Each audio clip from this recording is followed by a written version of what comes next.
नमस्कार।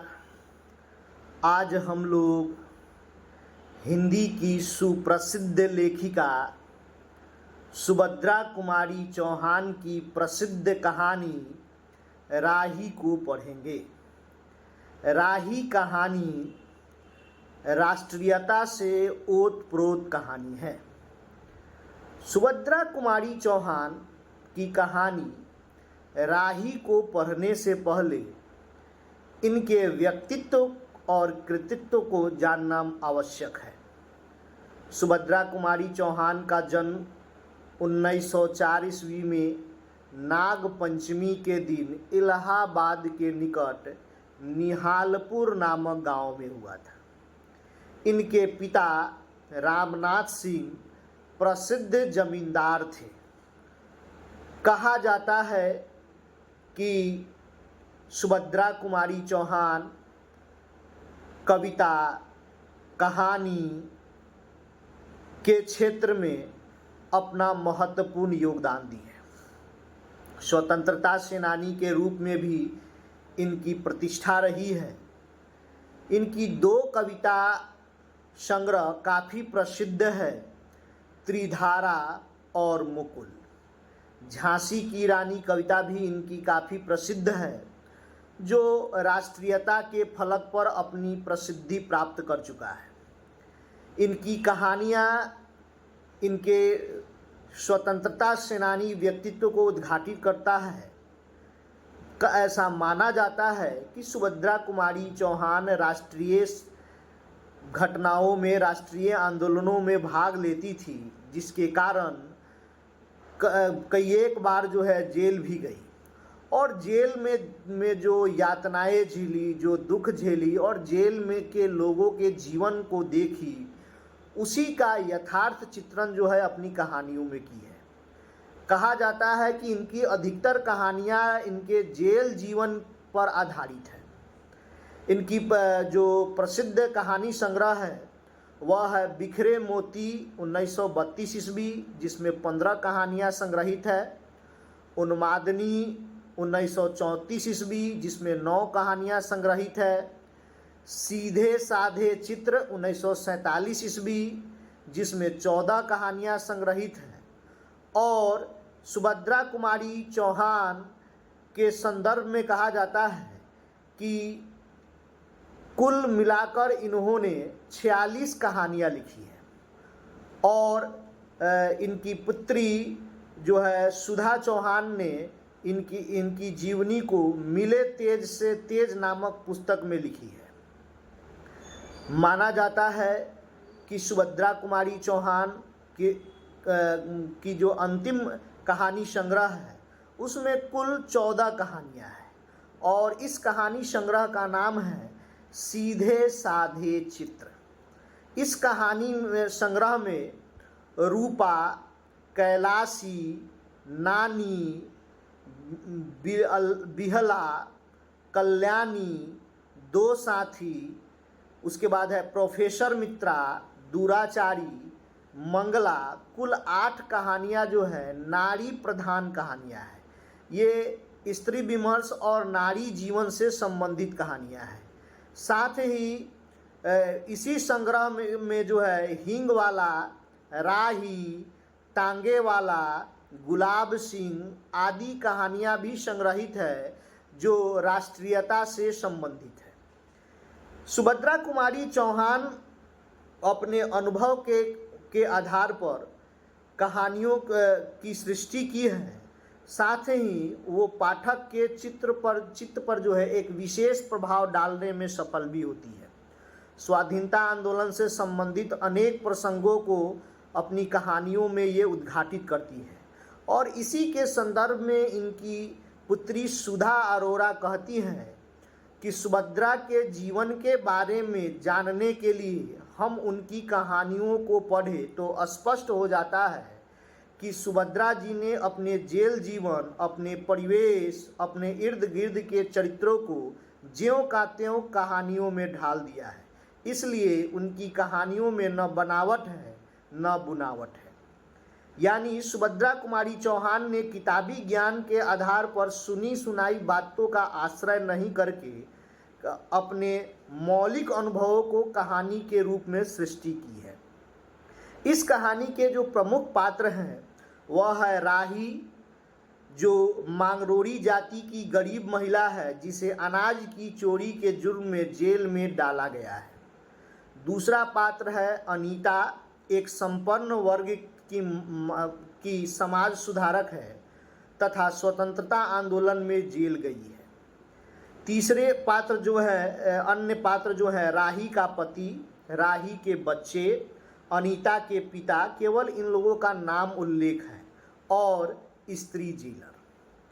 कहा जाता है कि सुभद्रा कुमारी चौहान ने अपने जेल के जीवन को जो है अपनी कहानियों में जो है यथार्थ रूप में प्रस्तुत करती है।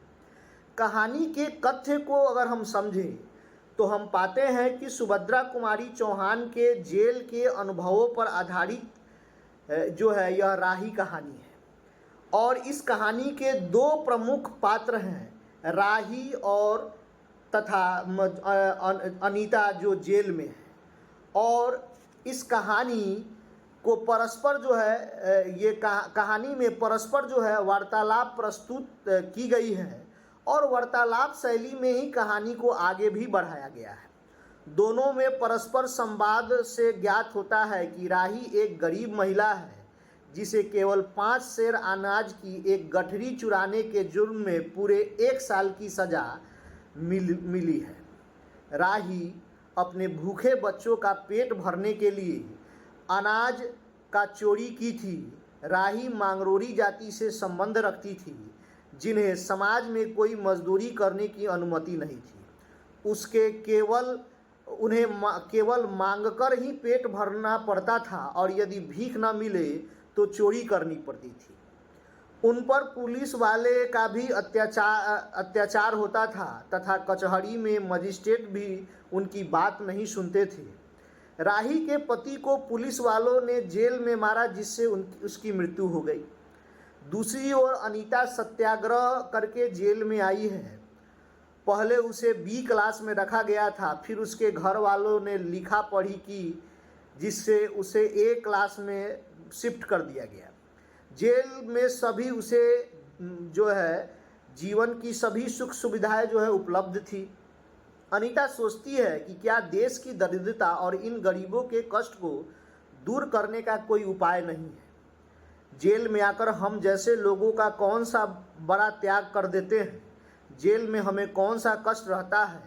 जेल से छूटने के बाद कांग्रेस को राजकीय सत्ता मिलते ही हम मिनिस्टर, स्थानीय संस्थाओं में मेंबर और क्या क्या हो जाते हैं।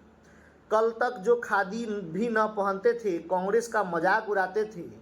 कांग्रेस के हाथों में थोड़ी शक्ति आते ही कांग्रेस के भक्त बन गए, खादी पहनने लगे, यहाँ तक कि जेल में भी दिखाई पड़ने लगे। वास्तव में यह देशभक्ति है या सत्ता भक्ति, एक प्रश्न चिन्ह कहानी में जो है लेखिका उठाती है।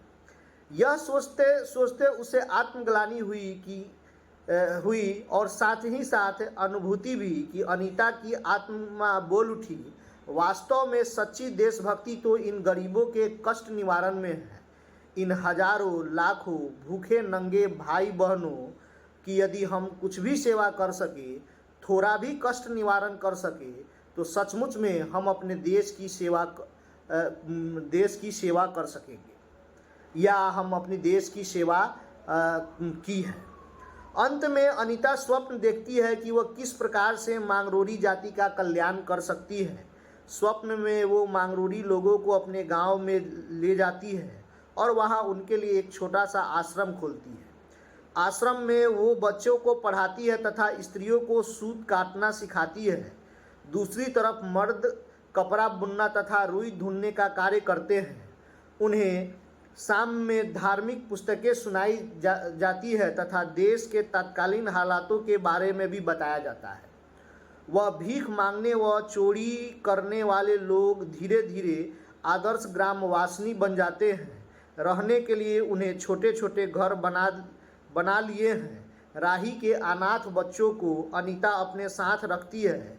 इस प्रकार सुखद स्वप्न देखती है जिससे जितने में सुबह हो जाती है तथा स्त्री जेलर उसे बोलती है कि आपके पिता बीमार है इसलिए आपको जेल से छोड़ा जा रहा है। अनीता अपने स्वप्न को सच्चाई में परिवर्तित करने की मधुर कल्पना लेकर जो है घर चली जाती है जेल से। अगर इस कहानी को देखें तो सूत काटना और पुरुषों द्वारा जो है एक तरह से रुई धुनना, कपड़ा बुनना, ये सब यहाँ पर गांधीवाद का प्रभाव देखने को मिलता है। साथ ही भारतीय उस समय जो स्वदेशी पर गांधी जी जोर देते थे, उस स्वदेशी को जो है इस कहानी में जो है सुभद्रा कुमारी चौहान जो है पिरोने का प्रयत्न की है। लेखिका कहानी के माध्यम से कहना चाहती है कि हम यदि गरीबों को आत्मनिर्भर बनाएं तो वे चोरी करना छोड़ देंगे तथा इसी से भारत देश का कल्याण भी निश्चित रूप से होगा। गरीबी व भूखमरी जैसी भयानक समस्याएं देश से समूल नष्ट हो जाएगी तथा देश में सभी को जीवन उपयोगी साधन, रोटी, कपड़ा, मकान सभी को समान रूप से मिल पाएगा।